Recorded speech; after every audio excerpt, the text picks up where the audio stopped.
Hello, everybody, and welcome to the August. What am I talking about?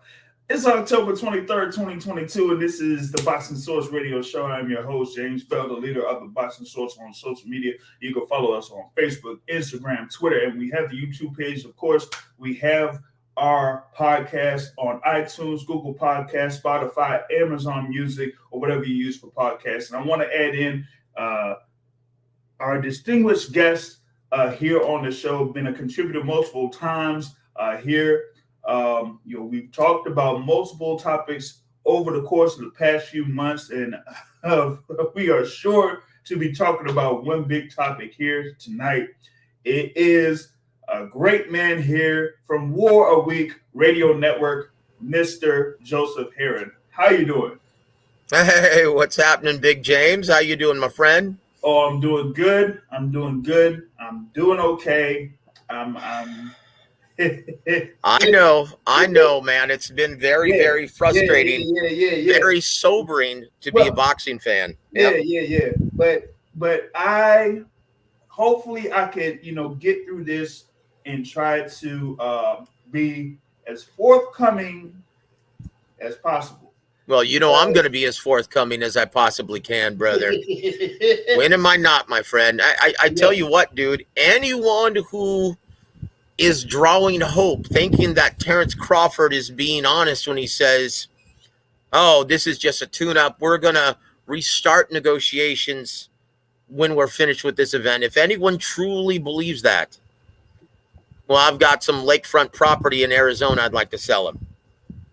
I got lakefront property in Arizona. I got lakefront property in Chicago. I got lakefront property in Mississippi. But before I go over all the property that I'm. Well, yeah, and I'm ready to explain why I know that this fight, Spence-Crawford, guys, is deader than dead. It's dead in the water. Okay. Yeah, so we're gonna go through all that. So of course, I probably had some type of reports and things like that. Had a midweek report of sorts or whatever it is, last week or whatever. And here we go. We're going into Thursday, and then we're in there late Thursday evening, and the boxing world has been rocked by the news. Apparently, there is something where Terence Crawford is not saying that he is fighting Errol Spence Jr. And that he is going to face the currently the sixth ranked contender in the WBO welterweight rankings, David Avanesyan. And it's reported to take place at the CHI Health Center in Omaha, Nebraska. Okay. Yep. That's December 10th. Terence Crawford versus David Avanesyan, December 10th, CHI Health Center. Okay. All right. Cool. It is reported that it will be televised by a network called Black Prime or BOK Prime. Yeah, it's a streaming app. Yep. BOK Prime. Yep. Okay. So yes, we thought that we were going to have Undisputed. First, I thought it would have been on November 19th, but it was November 19th. And then some people thought it would have been at some type of a date next year. But to have this news come down, it has shocked the boxing world exponentially. And before I go further into that, I will open the floor to the host of the War Week Radio Network. Thank you, brother James. Thank you for always being the gracious host, brother. Look, and first of all, let's read Terence Crawford's comments on all of this, right? He said this, quote, and he said this to ESPN.com and Mike Coppinger. He said, quote, I'm excited about this opportunity. I was really looking forward to the Errol Spence fight. I started communicating with Al Heyman and PBC back in June. And unfortunately, they represent a fighter in Errol Spence who didn't want the fight nearly as badly as I did. And I'm correcting his grammar, right? And he also says this, quote, I agreed to all of their BS, and they've been dragging their feet for months. Spence was nowhere to be found while I was trying to make a deal. Well, that's why you're dealing with Al Heyman. That's his advisor, That's who makes all of his deals for him. And let me just add, if he had just had someone of experience in this business representing him, like Bob Arum, Todd DeBuff, Mike Miller, even Daniel Kinahan, this deal would have been done. Look, if he had asked Richard Schaefer to negotiate this deal for him, the deal would have been done. And once again, Richard Schaefer has such a good relationship with Al Haymon still. And so guess who's going to get this fight? Amantas Stanionis, who's signed with Probellum. That's who's getting the fight, guys. And guess what? It's not going to take 5 months to make this deal. It's going to take probably about 2 weeks. Okay, there's something wrong here. And once again, I'm going to finish Crawford's statement, right? Yeah. And he's this.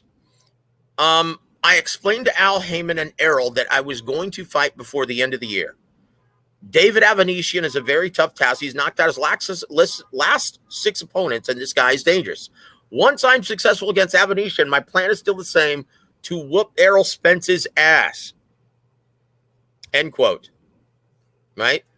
Okay, what is the likelihood of them actually striking up a successful negotiation at this point?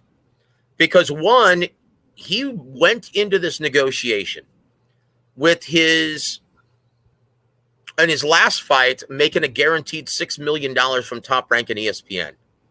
Okay?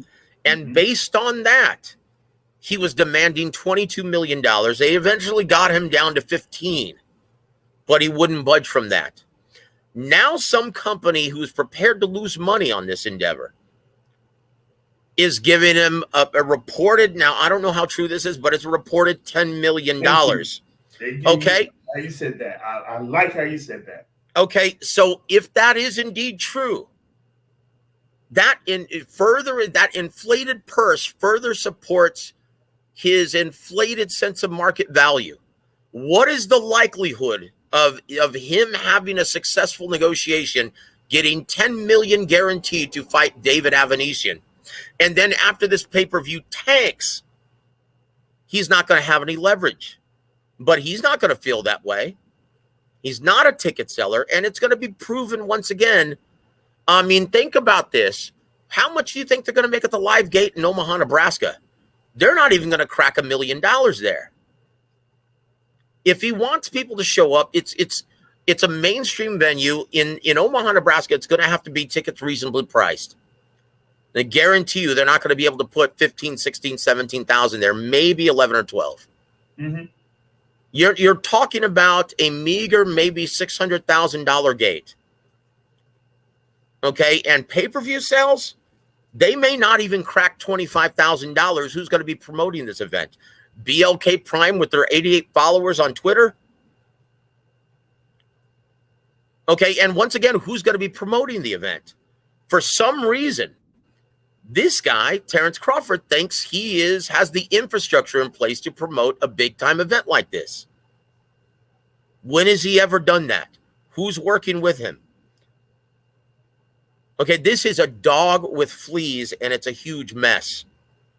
And when it falls on its ass, he truly believes he's going to have that same leverage to negotiate a better deal with Al Haymon and Errol Spence at this point. Guys, this fight is deader than dead, in my opinion, after this debacle. And there's a reason why he's having to work with BLK Prime. DAZN, ESPN, Showtime, they're not going to want to work with Terrence Bud Crawford ever again. He might as well retire after this because no one wants to work with him at this point. And once again, these aren't my words. Okay, someone just said, you know what? This entire process has been painstaking because Terrence Bud Crawford has been delusional and he's been acting like a diva, truly believing that he's worth a lot more than he is. And that's been the biggest problem. He wants to be included like he is a lead promoter on this event, and he's not. Tom Brown Promotions is the lead promoter. They're doing everything. PBC is doing everything. And because he's a promoter in name only, just like Man Down Promotions, he thinks he's entitled to everything. That's a huge problem. That was a huge problem in negotiating this deal from the get-go. That's why it's been such a painstaking process. Right. Now, before I try to add in with this, with the clip, I want to add in another guest here on the show, the host of the Jake and Lefty show, also the leader of Chicken Talk, Brother Lefty is in the building. What's going on, Lefty? What's good, man? I was listening to my man cook. He was cooking. Who was that? This is Joseph Herron, the host of War Week Radio Network, a person that has been part of the boxing business for decades. Oh yeah. How you doing, Lefty? Good to meet you, sir. Yeah, good to meet you too, man. I'm cooking myself physically, but I like listening to what he's saying. So I'm gonna just sit back for a minute and listen to what he's saying. He cooking. What are you making there, Lefty? I'm making hamburger and fries. Oh, right on, brother. I wish I could eat red meat still, man. Anyway, that's neither here nor there. I'm an old codger, man. So I tell you what, though, James, this has been completely frustrating because you have guys in the business, okay? And once again, I'm not going to name any names because I work with these guys and I have a lot of respect for all of these people. Okay. And once again, the respected names in this business, but there are a lot of people who have daggers for Al Haymon for one reason or another and are incapable of viewing what's happened objectively. And they are automatically putting out this filth on Twitter that it's all Haymon and Spence's fault. Okay, and you know who I've been getting my information from. Right. Okay, and that's an objective third party who just wants the fight to get done, and you know who that is. You know who that is, and I'm not going to say it on the air. You're not going to say that on the air, but I may have something that I will try to play here at this particular point. When it comes to what had been happening over the course of the past few months. Now, this is, live podcast. This is currently through YouTube. It will be available, like I said, through all the podcast apps and stuff like that. I know that there's something in YouTube called like a fair use type of thing, whatever it is. Yeah. So I want to preface this by saying that this is coming from, a video clip here from Reggie Owens. In the channel is Boxing Conversations with Reggie Owens too. And the title is the title, but I'm going to see if I could play this clip and it will have audio and it will have, quotes from a certain person that had been involved with the talks between Errol Spence and Terrence Crawford. So I'm going to see here if this is going to work. So want to hear it. Here it go. But I'll say this. I don't know how Errol is at fault. Errol had his deal closed. He's ready to fight. He's been in camp. Been committed for a while to this. And I think it's common knowledge. Crawford wasn't at the point where he was ready to close his deal. I think we thought it was done a while back, but then didn't hear anything, and then next thing you know, he announced this. So, if y'all were able to hear that, that was Stephen Espinoza of Showtime Sports. Yep.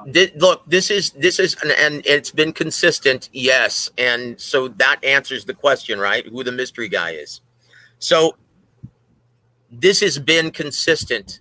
I've heard twice that both fighters have agreed to terms, and then all of a sudden, one fighter comes back and isn't happy with the way things are worded. Once again, this could have already been done if Terrence Crawford had just stated, okay, we'll get this done, and I'll go ahead and give PBC options on my next two fights. That was the original term, right? Then he decided, no, you know what? I like being a free agent. And I'm like, well, wait a minute. And Stephen Espinoza, Al Haymon, everyone involved says, well, wait a minute. Aren't you interested in fighting Jermell Charlo after this? Okay, the great majority of the contenders on 147 either fight on Showtime and 54, fight on Showtime or PBC. So what's the problem with giving Al Heyman and PBC, who is the lead promoter and the organizer of this event, Tom Brown Promotions, options on your next two fights? Well, no, I want to be a free agent. Well, look, if you're not a ticket seller, you're not a big ratings draw, it never works out that way for you. Look, he's been a free agent for a year now. How many people have been interested in working with him outside of an app that we've never heard of, BLK Prime? Is Eddie Hearn and Matchroom Sport, DAZN, is Golden Boy interested in working with him? Is Bob Arum and Top Rank interested in working with him at ESPN? And the only company that wants to do business with him, boy, he's making it as painstakingly as possible to strike a deal. And once again, not in my words, the words I'm going to use were in the gentleman that you just heard. He said, gosh, it's been terrible. He's delusional. He's been acting like a diva this entire negotiation. And a lot of it is because he surrounded himself with people who have never been part of a deal of this nature. And that's I can confirm that from a different source, but I can confirm those same words. Yep. Guys, and once again, I've got no dog in the hunt. I like both fighters, right? But look, and once again, there's a reason why Bob Arum wasn't interested in trying to re-sign Terrence Crawford either. He said, look, I'm done with this. I'm too old for this. I've handed this over to Todd DeBuff. I don't even want to talk about Terrence Crawford from this point forward. And don't ask me about whether or not he wants to resign with Top Rank. The question is, do we want to work with him ever again? And now he's suing Bob Arum? And those court proceedings are with these same two attorneys that have never been part of the boxing business ever. Look, if he just aligns himself with Mike Miller, a guy who's been in this business forever, if he aligns himself with Richard Schaefer, okay, this deal gets done very quickly. The fight would have already taken place by now. Because originally they wanted this fight to take place before football season started. That's why they started negotiations in late May, early June. That's the truth. Now, that's one thing on one side. I wanted to kind of go through the things you said in reference to Terrence Crawford being a free agent and you laying it all out there with his situation being a free agent. You have someone in Terrence Crawford that, kind of said that he was a free agent. And when someone that is representative of Matchroom Boxing, Eddie Hearn, goes in public and publicly states that he doesn't have anything there for Terrence Crawford at the welterweight division. When you have something where you're working, where you have a network in the zone where you have those guys with Matchroom Boxing, you also have Golden Boy where they have to have dates set, and they don't even have something where Eddie Hearn doesn't approach him, Oscar De La Hoya doesn't approach him, so that's out. So your best direction at the time going into the beginning of 2022 is with Heyman Boxing, and of course having a fight with Errol Spence. So when you have representatives of Heyman Boxing saying off the bat that they really didn't want to make any type of offer to insult Terrence Crawford because they have the numbers and they know the numbers with Terrence Crawford and they know the biggest fights that Terrence Crawford has had. The opponent for Terrence Crawford involves somebody that was managed by Heyman Boxing. So it's not like they could, that Crawford could go around and say that, hey, I should be deserving this when they know the numbers. So he can't work around that. So for him to have that particular approach initially, as stated by Joseph Herron, not just today, but weeks ago when we were talking about this, when he had that article that came out and that he posted that article that Showtime and Terrence Crawford were at an impasse. They pretty much laid it out right then and there. That was months ago. That was months ago, brother. And, you know, that right then and there, and people don't understand the only way they could move forward. And once again, people are pointing to Al Heyman and PBC trying to walk Terrence Crawford into a terrible deal. That's the only way they could move forward. They were so wide and so far apart on the guaranteed purse that the only way you could move forward was say, hey, look, we're never going to agree, okay, based on the numbers, we cannot give you any more than this. Is because if we're giving you $8.5 million guaranteed, how much do you think we're going to have to pay Errol Spence Jr.? Okay? How much do you think we're going to have to pay him? So this now makes it close to a $20 million main event. Just for the guaranteed purse for the main event, it becomes $20 million. Okay? Is this fight worth $20 million? The way the pay-per-view revenue stream is broken, okay, and with piracy being as terrible as it is this a $20 million main event? Now, I answered no, but I have a caveat. That's part of something I've heard in the report. Hey, JB, I have a question. Your live isn't showing up on your page. The Boxing Source? Oh, through that? Okay, let me see if I could. Can you tweet out a link or something so I can share the link? Yeah, gotcha. Yeah, I'll get that with you. Go ahead and continue to cook, Joseph. All right. Well, so that's been the biggest dilemma, and once again, it's like, so the only way to move forward with this was to say, hey, look, you know what? We're never going to come together. We're never going to agree. We're so far apart on a guaranteed purse that this is the only way we're going to move forward. You take a percentage of the revenue from the site fee, after expenses, the site fee, which pays for everything else, all promotional spots, the entire undercard, and you're going to see if you want to put the big daddy pants on, and you really want to be a promoter in this event, you're going to see that there's not very much left over from the site fee, right? It pays for everything else, right? Do you know who pays for the all access on Showtime? It's not Stephen. It's not Showtime. The promoter pays for that. Okay? The promoter pays for that. The promoter pays for the press conference. The promoter pays for the press tour. The promoter pays for all advertisements. Okay? Promoting this event. Where do you think that money comes from? Okay, and then the licensing fee. Okay, because we're not able to agree on this. Now you're going to take a percentage from the first pay-per-view sold till the last, with Showtime getting their only 10% that they always get.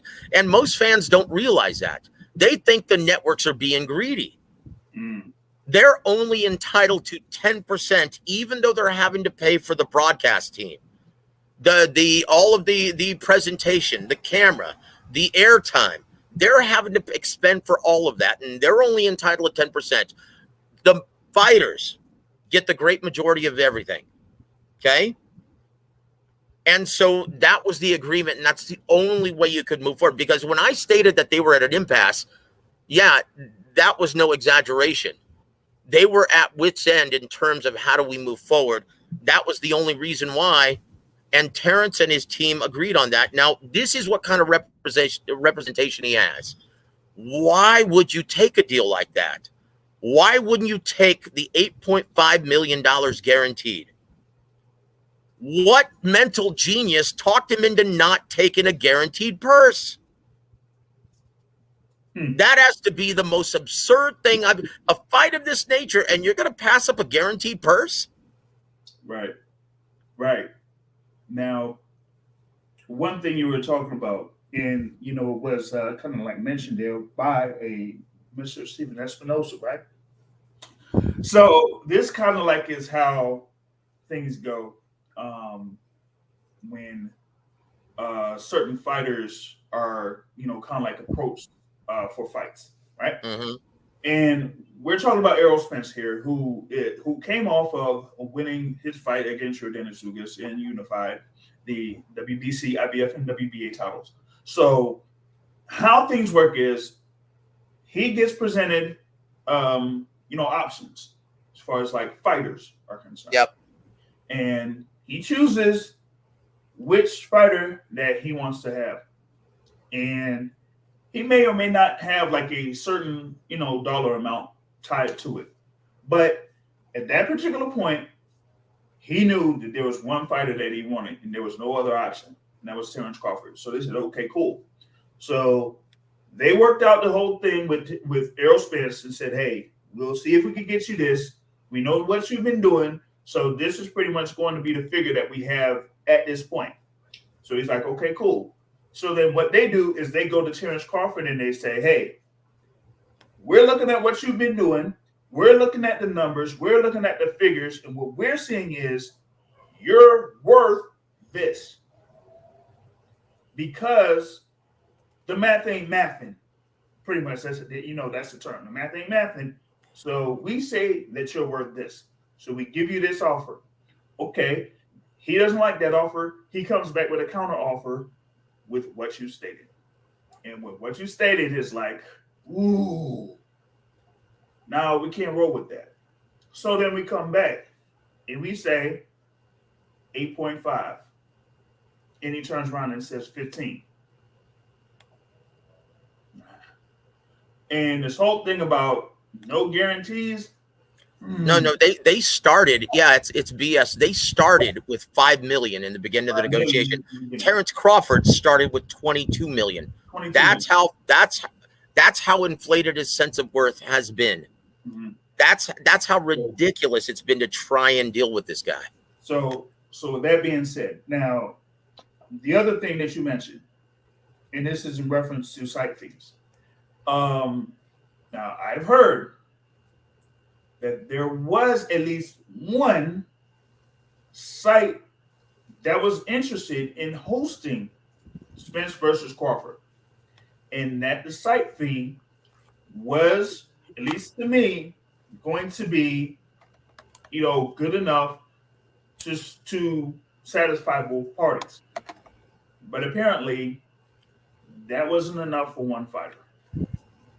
That's been this dilemma the entire time, right? And I'm going to read you something from Big Lou DiBella, who had a falling out with Al Heyman. Okay. Mm-hmm. Yep. This is what he had to say. This is after the Mike Coppinger story and after Max Kellerman went on the air saying that Heyman and Spence have successfully ducked Terence Crawford. He said this. He said, quote, I think that ESPN reporting was without enough foundation. Al didn't waste all this time purposely failing to make a deal. That being said, Heyman's not closing a bad deal or turning over event control to those less experienced or less astute. He's far too smart. End quote. Yeah. And once again, this is a gentleman who doesn't have a working relationship any longer with Al Heyman. They had a falling out because of the entire Wilder DAZN debacle. Right. Right? Right. But he understands, okay, you're not going to let the inmates run the asylum.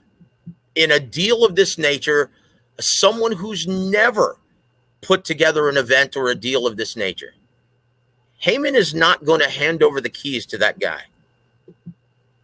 Does he have the infrastructure in place to lead a massive promotion like this, to promote it to the point where it's actually going to sell units? Like it. Now, this is what Lou DiBella further had to say about it. He said, you know what? He said, the biggest calamity of this is yet another meaningful fight now not happening in the irrational, self-destructive business of boxing. And outside of this niche that we keep making smaller by buying and selling inferior product, no one gives a shit any longer. He said, let me clue you in on something, people. No rational person, business entity, or investor does a deal to lose money. Some internet keyboard warriors concept of a fighter's value needs to be borne out by buys or subscriptions. And have you paid attention to buys and subscriptions in boxing lately, people? Mm-hmm. He said, let me clue you in because most people don't have a clue. It hasn't been pretty. If the fight was as big as a lot of you folks, and likely the fighters themselves believe, it would have already happened. End quote. Thank you. Like, on that quote by Lou DiBella, International Boxing Hall of Fame inductee Lou Yep. DiBella, right? Mm-hmm.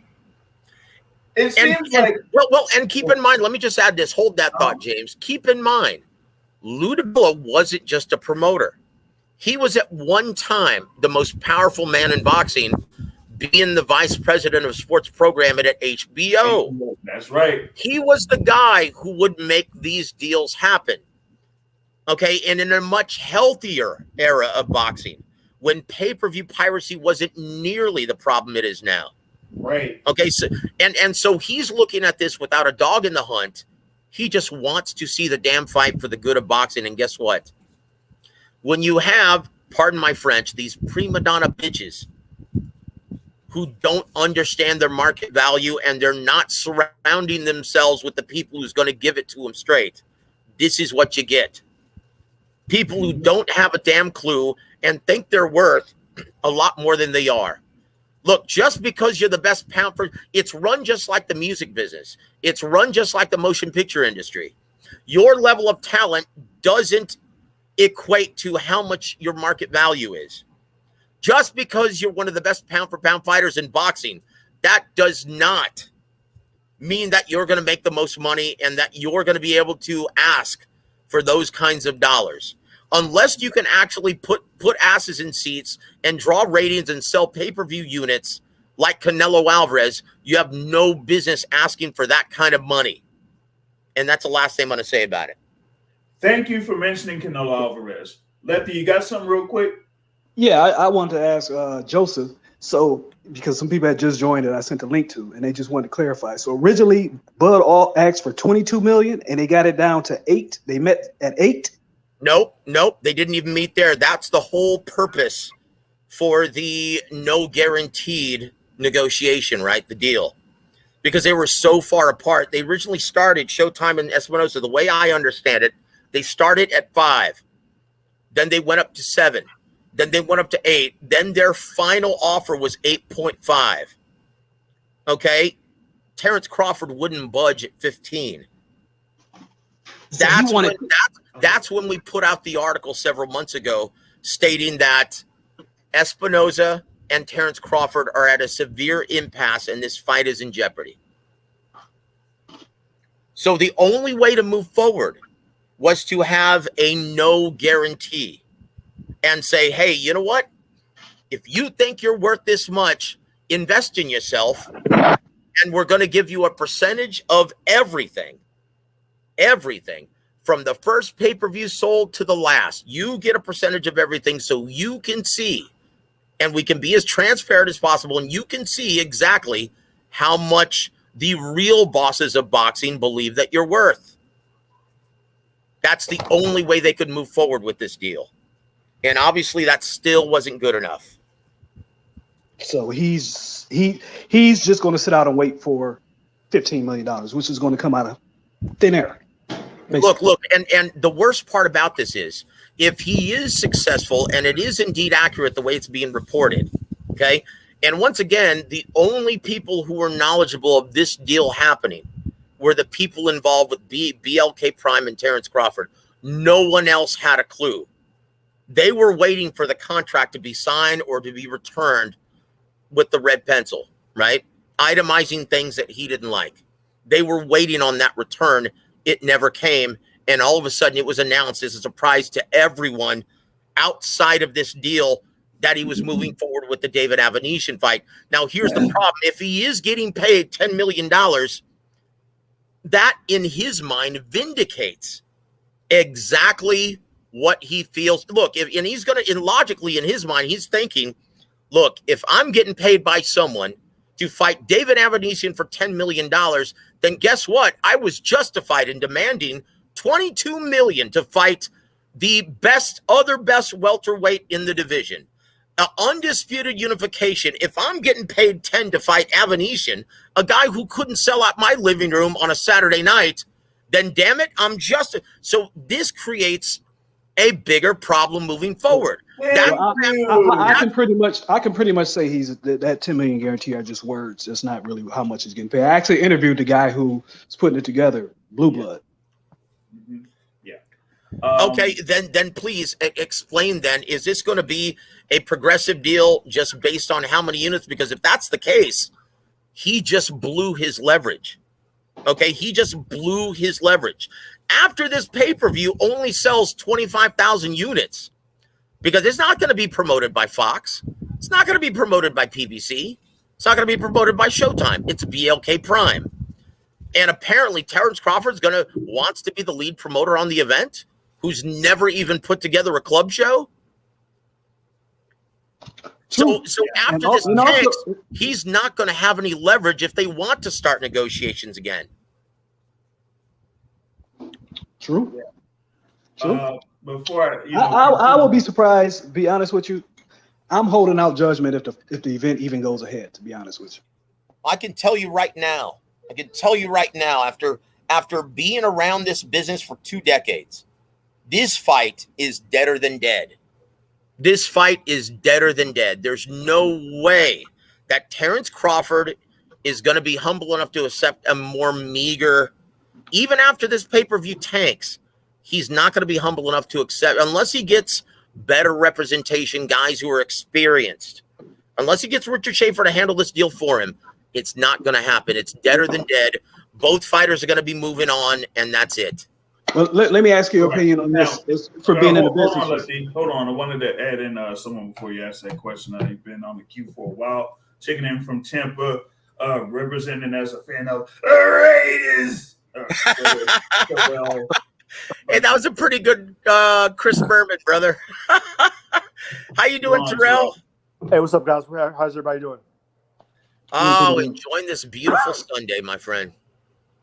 Hey, Lazy. Okay, yeah, I want to ask you, being in the business yourself for so long, this fight is 48 days away right now. As of now, they don't have a promoter, they don't have a venue secured, they don't even have a fight on the commission website. State Athletic Commission. How likely is it to get all of this done in 47 days from now, with a company that has never put on an event before? Well, I can tell you right now that I know some of the people who are working on it right now, that they've been asked to try and put together a quality preliminary bouts. Yeah, and it's going to be very difficult. And once again, they're competing now with Christmas. Best of luck. They're also competing with Ja Rule and Ashanti on the same night in Omaha. Ja Rule, Ashanti, Twister, Lloyd, and Do or Die. But carry on, y'all. Okay, so look, and if you guys think that Stephen Espinoza and Heyman are the problem, guys, they're about to announce a deal consisting of 2 separate fighters with 2 separate networks and 2 separate promoters, and they got that deal done. Now I'm referring to Tank Davis and Ryan Garcia. So if you think, honestly, that Espinoza and Heyman have been the problem this entire time, guys, come on. I don't know what else to tell you. Like I said, I got some lakefront property in Chicago, California, and Mississippi. Do you think it's delusion, or do you think he just doesn't want to fight? Which one is it? Look, Don Chargan, no. These guys are fearless. And if you ask Spence and Crawford individually, they truly believe that they're the best fighter, not only in the world, but in that specific division. They're fearless. They would step in the ring with Godzilla if it meant making life-changing money. That's not the issue. And Don Chargan used to tell me, he goes, it's so easy to create a delusional or disgruntled fighter. And he used to call them urban advisors. He said, as soon as a fighter surrounds himself with guys who have no clue about the business of boxing, look out. And when he's a product, especially of receiving inflated purses, it makes it virtually impossible to put the best fights together. So, guys, as a result, get ready for it. We're getting Crawford-Avanesyan, and we're going to be getting, thanks to Gilberto Mendoza of the WBA, oh no, we're getting Spence versus Stanionis. That's what we're getting, guys. Look, Stanionis, the entire time, he was the backup plan. Okay, he was going to be featured in the co-main event. That's right. Fighting, who's the guy who lost Crowley to Michael Fox? What's his name? I thought it was going to be Crowley. Nope. It was Who is the gentleman? Oh my God, Gabriel Maestri. He's the guy from the South America. Gabriel Maestre. Yeah. He was going to fight Stanionis Yeah. in the co-main event, and that was the backup plan the whole time. So, guys, in steps Richard Schaefer, who already has a great working relationship with Al Heyman. Mm-hmm. So expect it, guys. It's going to be announced fairly shortly. Spence versus Stanionis. Yeah. For the and that's his mandatory for the WBA. That's right. Okay? That's what you're going to get. Brace yourself. All right, Terrell, go ahead. Hey, Lazy, did you not have BOK on your space this week, right? You said I had Espinoza on my space? Yes, I interviewed him this week. No. BOK, people. Oh, no, Blue Blood. Yeah. Yeah, what were some of the highlights of that? Because I missed that space. He was just basically saying that they originally went to Crawford in April, tried to get a deal with him going, and he turned it down to go into the Spence fight. But I also recall I interviewed Bomac back around April, and he was saying that they were going to take a tune-up in June or July. So maybe that was their thought at the time or whatever. And he said at a couple weeks ago or months ago, he wouldn't really give us a time frame when it happened, that Crawford reached out to them to do a deal when he felt the Spence fight wasn't going to be made. Okay. Yeah. I mean, So what is the structure now for pay? Is it going to be completely be incentive based? Do you have any idea what guarantee he's getting from BLK Prime? No, he wouldn't say that either. And I asked him, I said, are you willing to be a loss leader in order to put on the show to bring more, to bring eyes to that? He said, yes, but we're not willing to lose tens of millions. He said, close to even, break even, we're okay. Well, best of luck with that, brother. With piracy being what it is, and for being somewhat of an unknown streaming property, best of luck. He'd be better off actually trying to make this deal with Triller. Yeah. That's true.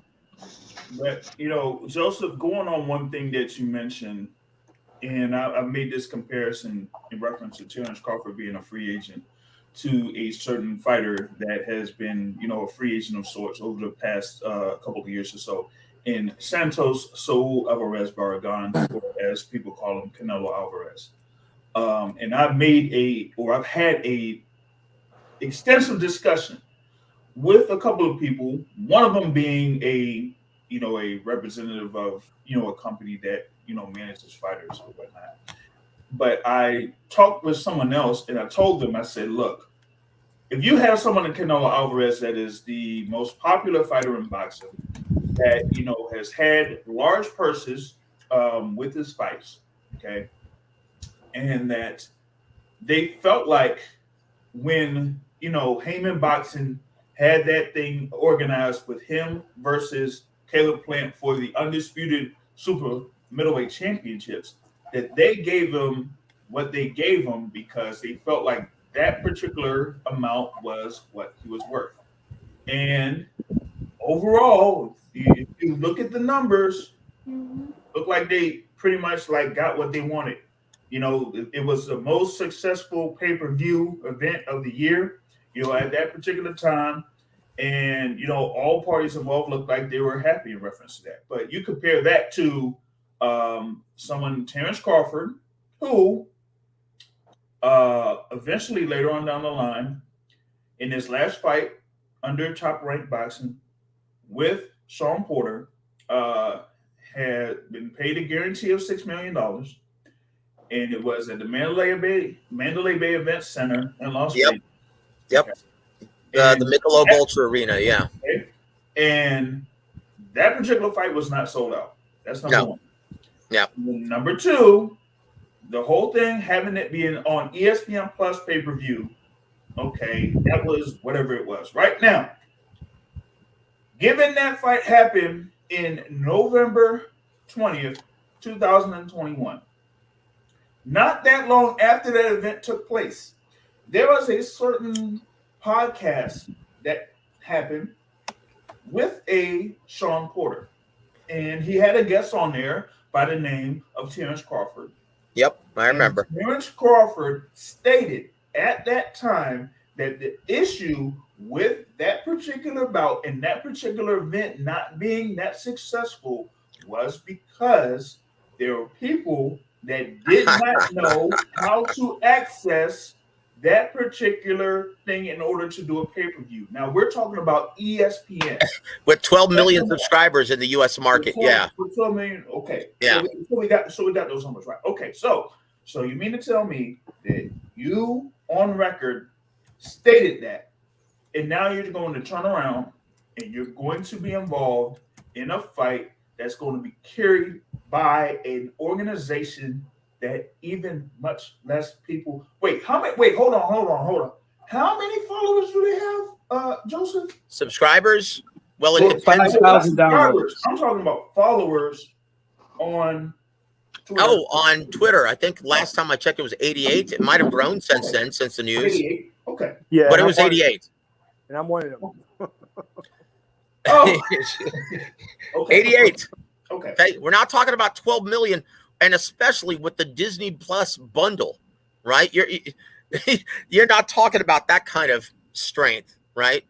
Promotional strength. You're talking about BLK Prime that no one had heard of. Most people had never heard of. Even diehard boxing fans had never even heard of until this news was announced. Now they want to jam you with this pay-per-view for $39.95. Crawford, and once again, Avanesyan, he's a very good fighter and a legitimate contender. And if he were taking on someone like Vasyl Ortiz or Jaron Boots Ennis, every diehard fight fan would be excited for that event.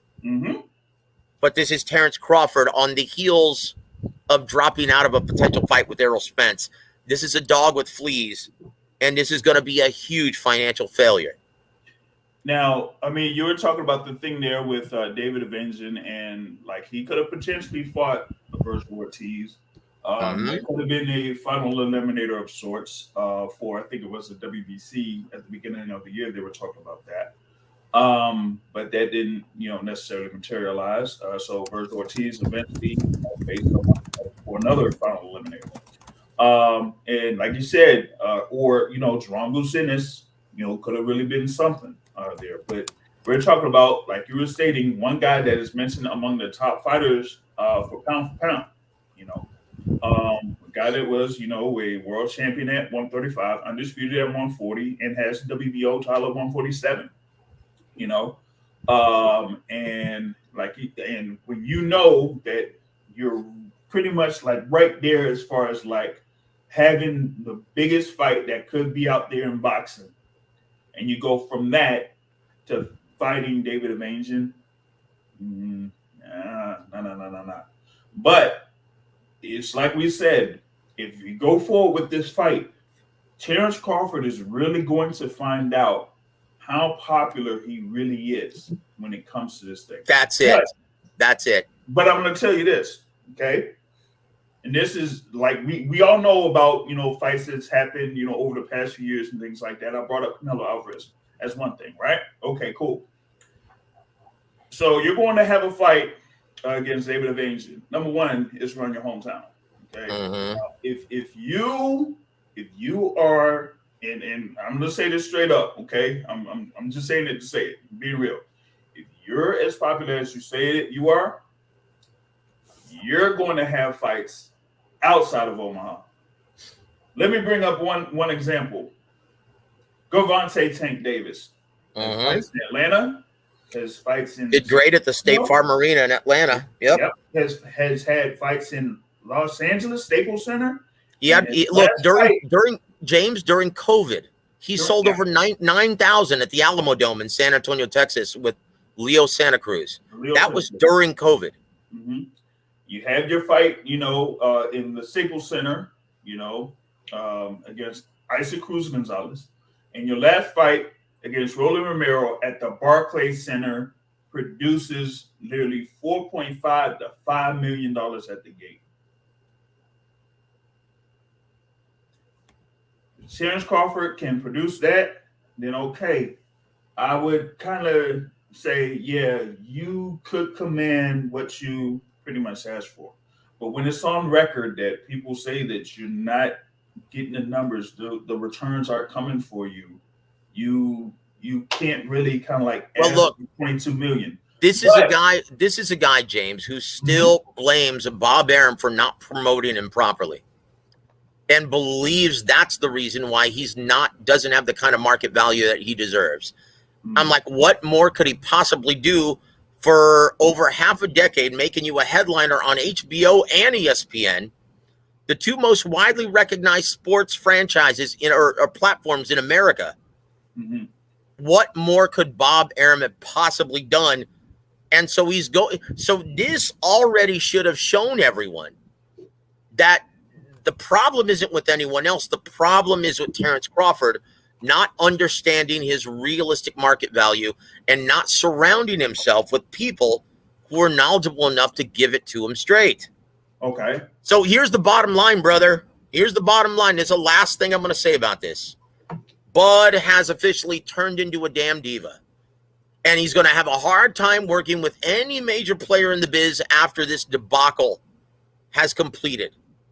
Especially when this independent streaming pay-per-view is a financial bust. He should have hired an attorney with greater boxing experience to negotiate on his behalf. That's it. That's the bottom line, brother. Now, here's going to be my thing. I know that Zepeda-Diaz had reservations about if this event between Terence Crawford and David Avanesyan is going to, go forward and take place. Now, my thing is, if this particular bout does actually take place and that Terence Crawford actually gets paid the guarantee that, that has been reported, that's going to make things even worse from that point forward. Because as you mentioned, Joseph, if he is able to get $10 million as reported for a fight against David Avanesyan, then that means that is where he's going to set himself from that point forward against any opponent that is proposed to him. It doesn't matter who it is, what weight class, or anything like that. He's going to say, hey, look, I just had a fight where I was paid $10 million. So if you want me to go ahead and face this guy, I ain't even gonna say Errol Spence. I'm gonna say, hey, if you want me to face a Vasyl Ortiz Jr. or Jerron Boots Ennis, or at 154, if you want me to face Jamel Charlo, this is what you're going to have to come to the table with if you even think that you're going to have me step in the ring. Which is why I stated no major player in this business moving forward is going to want to have anything to do with a meager ticket seller and a non-ratings draw, a non-pay-per-view selling fighter like Terence Crawford. He's going to be labeled as way too difficult to deal with and very unrealistic with his demands. I've seen it happen before. It's happening right now with Demetrius Andrade. How successful has he been? He turned down a fight with Zach Parker for a title because he felt that was insulting, winning the purse bid for only $300,000 and some odd dollars. Well, yeah. He's like, that's beneath me. And that's the problem TC is going to have from this point forward. Well, Andre caught a bad break.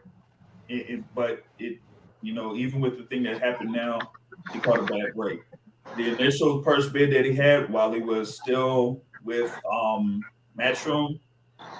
When Queensbury won the initial bid, and it was like 1 point, something where he would have got paid like 1.2 or 1.3 million, and he ended up getting injured. But after that, that's when he completely broke ties with Eddie Hearn and Matchroom Boxing. And so when you don't have like a major promoter backing you, or someone that could be, something that has like a network of sorts tied to it, then you're not going to have the money pretty much be out there. Look, guys. But that proves his point, though, because he said nobody's going to want to work with him, and we see since he left Matchroom, nobody was there to put up the first bid on his behalf. So that proves the point he was making. Let's just put this out here, because there seems to be a really ignorant trend going around that PBC. Oh, you see, that proves that they're out of. Look, guys, no promoter, no major promoter, unless they're putting on a club show, uses their own money to guarantee any of these purses. Bob Arum doesn't. Okay, ESPN has given him $93 million to stage between 25 and 30 events per year. That's who pays for the main event. The casino site fees, okay, take care of everything else on the preliminary, the promotion of it, the accommodations, all of that, right? He's basically, and all of these promoters, they shoot for par. They don't use any of their own money to stage these huge events.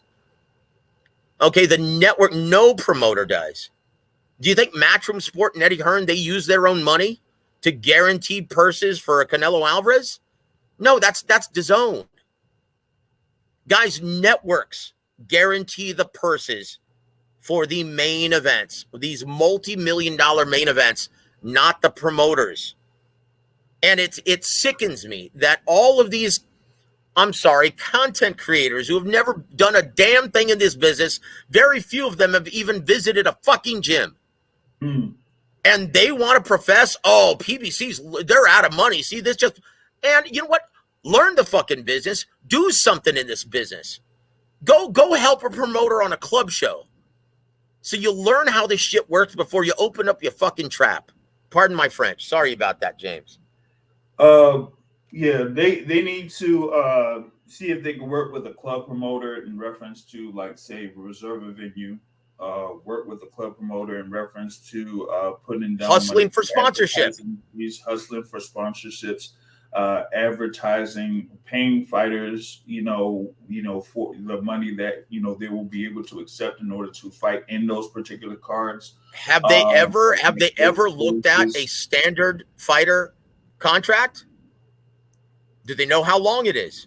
Do they know what the verbiage is in it? It's standard. That's why all of these changes and these appendages they want to make to these contracts, it's nonsense. Most of these fight contracts are standard, and they're about between 20 and 24 pages long. You sign the damn dotted line, and you freaking move forward with the fight. It's absurd to pick apart these deals because they're standard. The great majority of them are. And most of these assholes who espouse and throw daggers at one side or the other, they've never seen a fight contract in their damn life. I've never seen a fight contract in my life, but at least I know, or at least I would have the wherewithal to not even try to complain about something like that when I, in a certain capacity, have been a promoter in entertainment industry, not in the boxing industry, but in the entertainment industry. And I know how difficult it is to even try to book acts for a show, not for a fight, but just for a show. And if they can't even, compute that, it really, they really shouldn't even try to fathom, say anything. Okay. So James, this is how difficult the business is if you've never been involved with a situation or a promotion like this. Look at Jake Paul Anderson Silva. That's a much bigger mainstream fight than Crawford versus Avanesyan, right? And he's got more experience with MVP promotions, putting together events of this nature. Mm-hmm. And Jake Paul's even screwing up, okay? And he has a bigger infrastructure in place in making these events happen. And he had a huge blunder.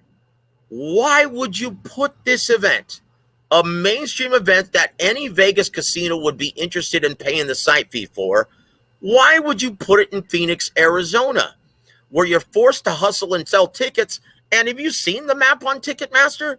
They've only sold about 50% of the tickets so far, and we're a week away from the event.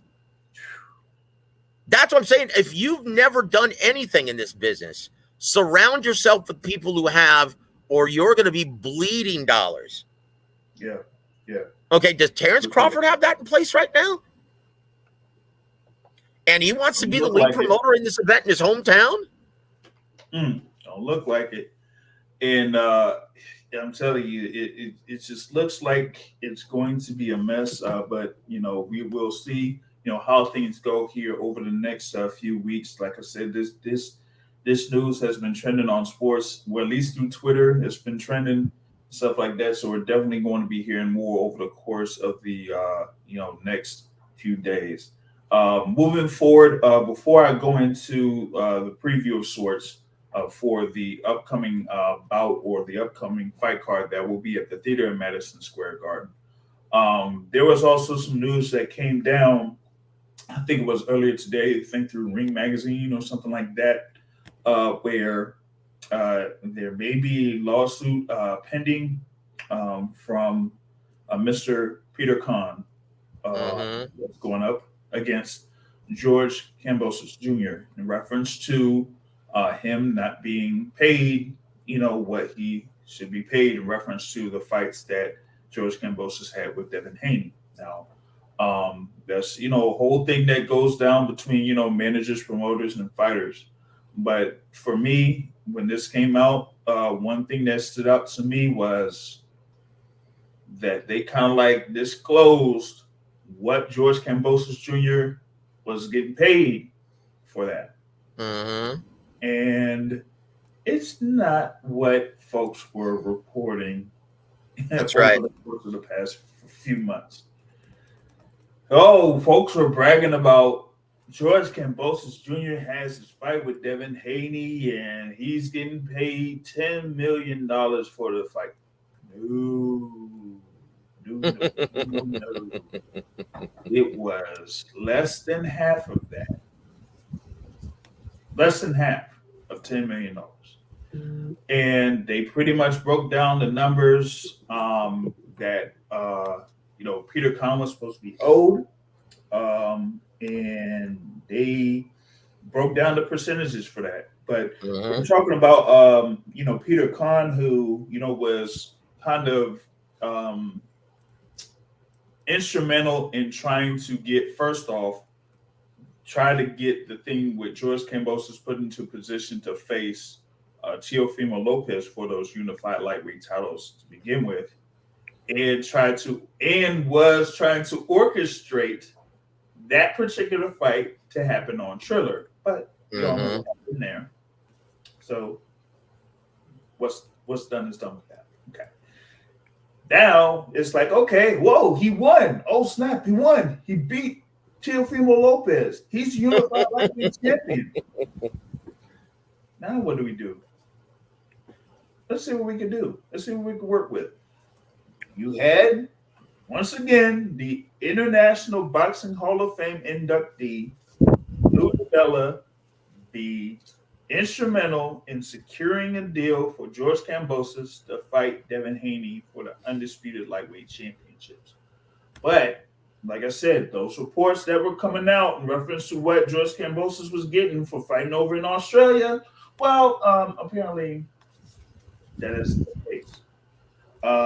So I'm sure they were looking at the earning potential, thinking that this event was going to be much bigger on pay-per-view. And they were looking at that earning potential. But look, no one is doing blockbuster numbers on pay-per-view right now, not even Canelo Alvarez, who's the biggest star of the sport. And when you consider that after putting this together, Khan only demanded 10%. Right. Oh, okay. What is the problem here? So, in my opinion, what this looks like to me, right, is that he's planning on retiring. That's what this looks like to me. So, guys, we very well may have seen a couple weeks ago George Kambosos Jr.'s retirement party on ESPN. Because why else would you refuse to pay two guys who took time away from their family, okay, worked with you this entire, like Javier Centeno, and you refuse to pay your trainer because you lost? Like, think about what they're only asking for. Okay, a minimum of $347,000.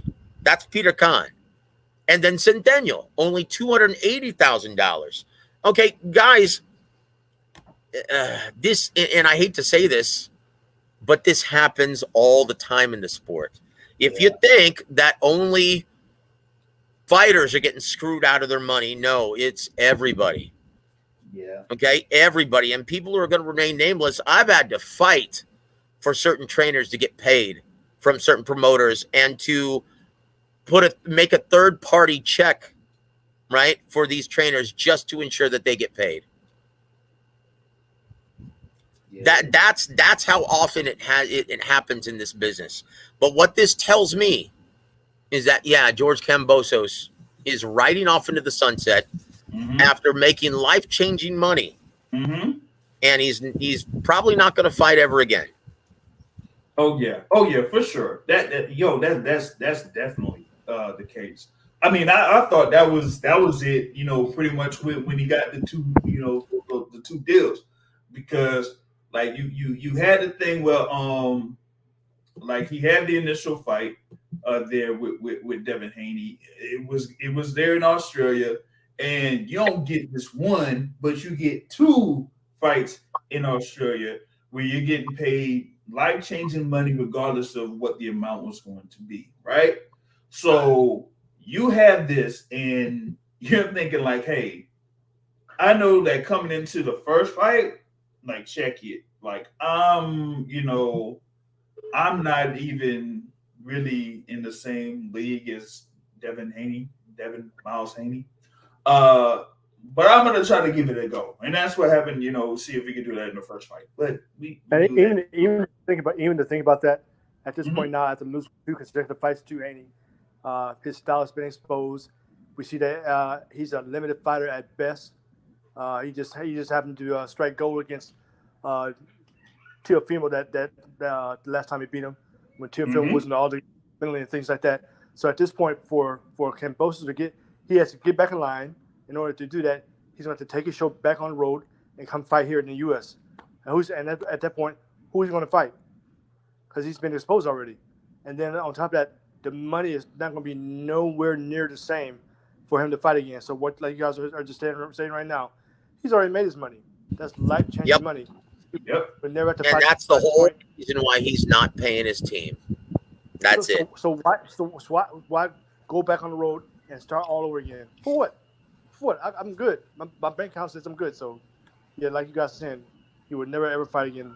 I doubt it very much. That's right. He's already made his coin. He made more money than anyone ever projected that he would. He's accomplished something that no one ever projected that he would. What's there left for him? This is the sign. This has all the signs of someone who's already made that agreement with themselves that this is what they're going to make. We're going to retire and we're going to live happily ever after. That's it. And that's what he did. And in these past 3 fights, that's what he did. Because even with the initial thing for George Kambosos Jr. versus Teofimo Lopez, he wasn't able to be part of that bid that won with Triller. That was for like over $6 million. But he was still able to get in on the bid that, was in second place for like $3 million or something dollars. So he got paid a pretty good penny for that particular fight against Teofimo Lopez. So you had that. You followed that up with the first fight with Devin Haney, where he was beat to the point where like there wasn't really that much interest in having that rematch. Really didn't want to have that rematch. But I've kind of heard that because of a certain person that didn't want to go forward with the fight with Devin Haney, that they ended up having a rematch.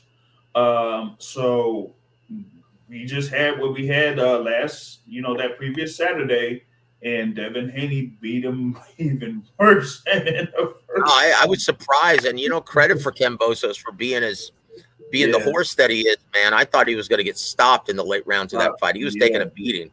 He was taking. Okay, let's just go ahead, sir. First, what did Kambosos make for the last fight? You might know. I have no idea.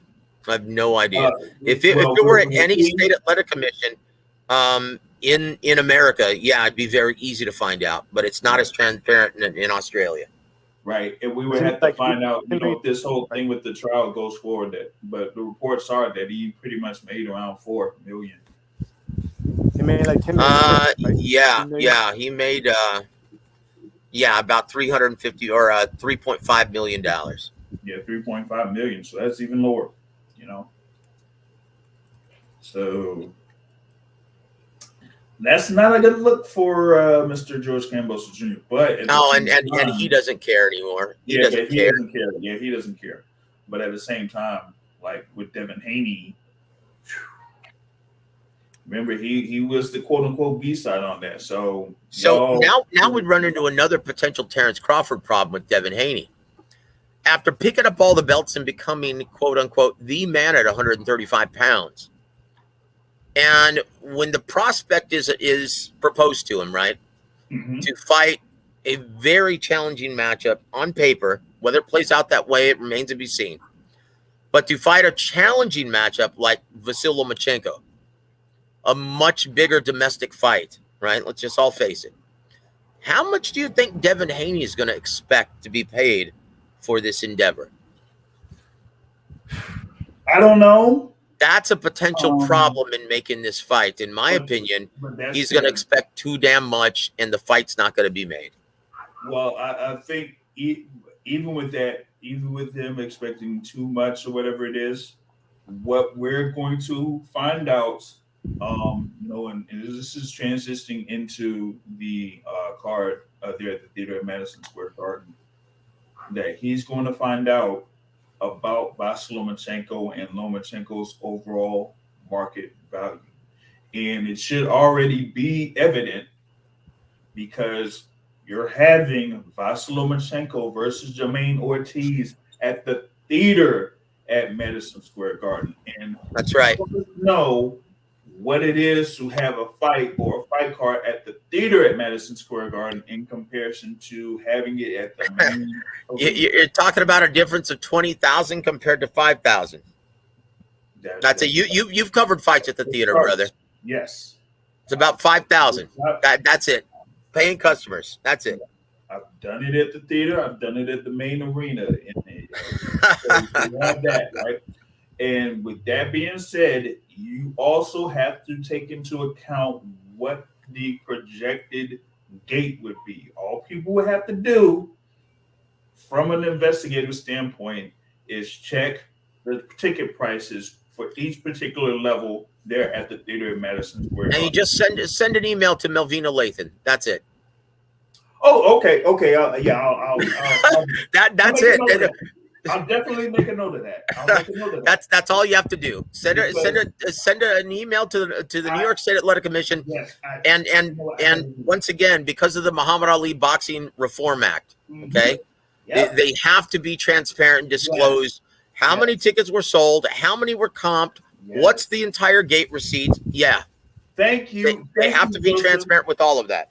Thank you, Joseph, for that, because that is who I need to be contacting in reference to having these reports out before these events that are happening at Madison Square Garden, the theater at Madison Square Garden, the Barclays Center, or any one of those things. So if you want to get those numbers, you can go ahead and get those numbers from the New York State Athletic Commission in this particular case. Yep, just contact the State Athletic Commission. That's it. Now, in our conversation last week, we were talking about that fight between Devin Haney and George Kambosos Jr. and Devin Haney retaining the undisputed lightweight titles. And we talked about the potential matchups for Devin Haney. And the thing about it was that when you brought that up, Joseph, was that you have Vasyl Lomachenko that's having this fight coming up here at the theater at Madison Square Garden, but you also have Teofimo Lopez that's going to be part of a card December 10th at Madison Square Garden. December 10th, that's right.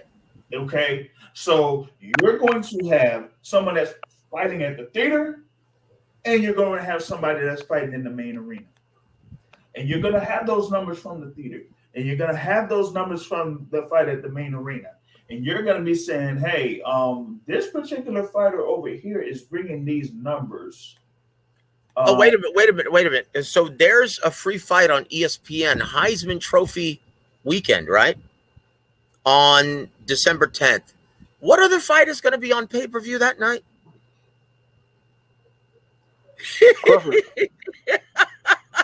Guys, this is going to be a dog with fleas. It's terrible. Like, why would they choose that date? It's like college football weekend, right? For free. Then you've got a great fight card full of Teofimo Lopez and some of the best prospects in boxing for free on the flagship ESPN. You're going to have Teofimo Lopez on that card. Xander Zayas on that Jared card. Anderson. You're going to have Jared Anderson versus Jerry Forrest on that card. So that's what Terrence and Avanesyan are going to be competing with for $40. Well, I tell you, so when you state those facts right there, clearly BOK is fascinated with the supposed popularity and selling value of Crawford. And like you guys said earlier, that's going to be quickly realized and very like he's going to be, both parties will be humbled when they realize in the state. So put that on that date, with those competitive events like that, they're going to be humbled. Yep, and they're going to be look. Bob Arum's been in this business long enough. He understands. You don't compete with Christmas. You don't want to stage any pay-per-views at Christmas time. Okay, that's 2 weeks removed from Santa. Dude, you don't screw with people's pocketbooks on the holidays. That John Chargan taught me that decades ago. I mean, even the thing with last year, I bought the pay-per-view there, but it was still a few weeks before, the Christmas holidays, winter holidays, when you had Gervonta Tank Davis versus Isaac Cruz Gonzalez. Yeah, and that was on Showtime. How'd that do? That was Showtime pay-per-view. How'd the numbers do? Not very well, but like no. Like, I'll tell you, I actually got the numbers. It was 49,000. And that was Showtime pay-per-view.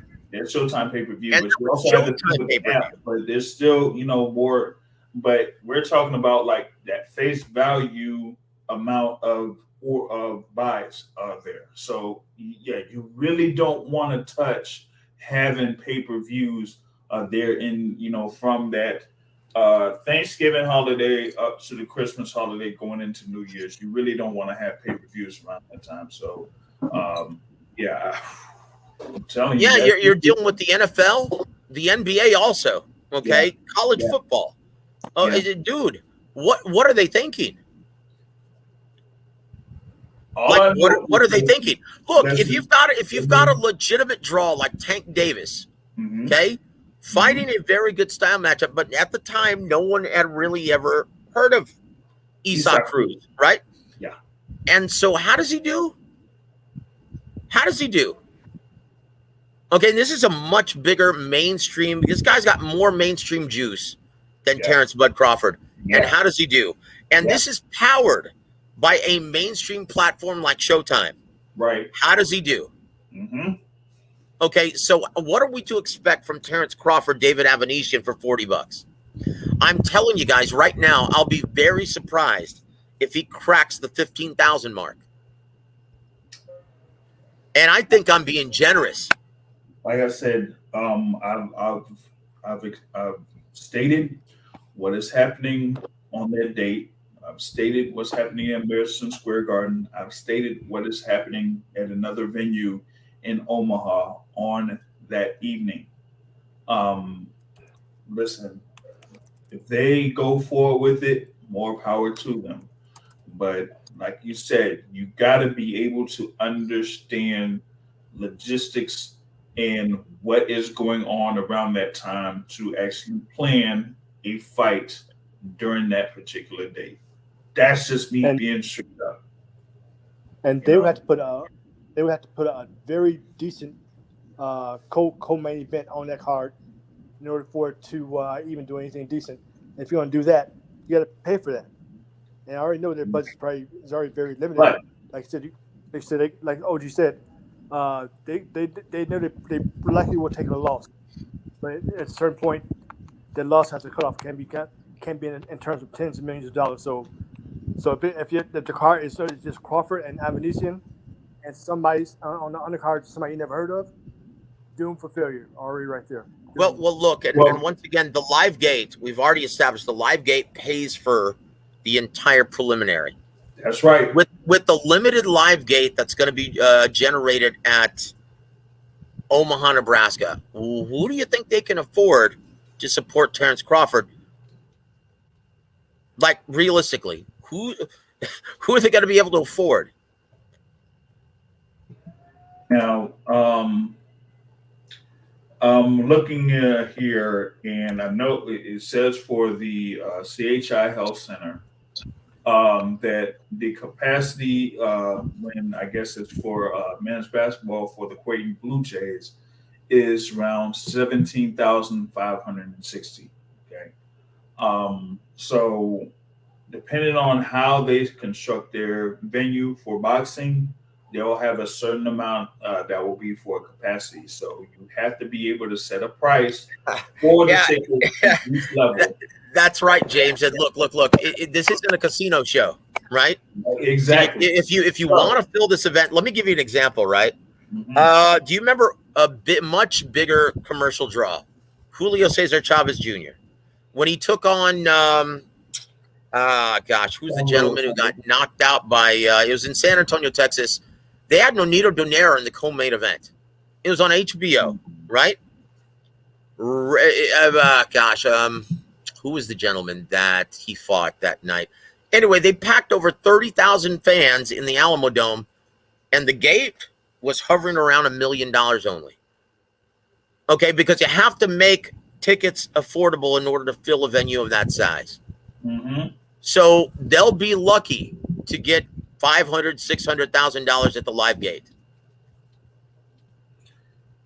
Yeah, that's it. This is guys. This is very. Oh my gosh! This you is talking about Brian Vera? Was that one? No, not that one. This was that was a bigger event with Lomachenko and Salido in the co-main event. This was just as big. Marco Antonio Rubio is who we fought that night. Okay, yeah, Rubio then. Okay, that was in the main event, and it was Nonito Donaire in the co-main event, right? Mm. That had about 30,000. Once again, Julio at the time was a very, very big commodity, a big mainstream name, a much bigger mainstream name than Terrence Bud Crawford. And they only generated about maybe $1 million at the live gate. And this was 30,000 seats at the Alamo Dome. Yeah. That's just to compare, right? Word. This is going to be a very hard sell. Guys, this is a dog with fleas. This is a terrible, terrible business decision. Unless he's guaranteed that kind of money, he should back out of this and continue negotiating with Heyman, Espinoza, and Errol Spence. But I'm telling you, that bridge is burned. Yeah, I'm afraid this fight is deader than dead. It's done. Yep. Done. It's out. You know, when you have, you know, like I stated or posted earlier, I put in the clip there of Stephen Espinoza, pretty much stating what he stated in reference to Errol Spence, and you know, he is one of the most forthcoming people in the business, and one of the most, or probably the most accessible executive in the business when it comes to networks to me. By far. Okay.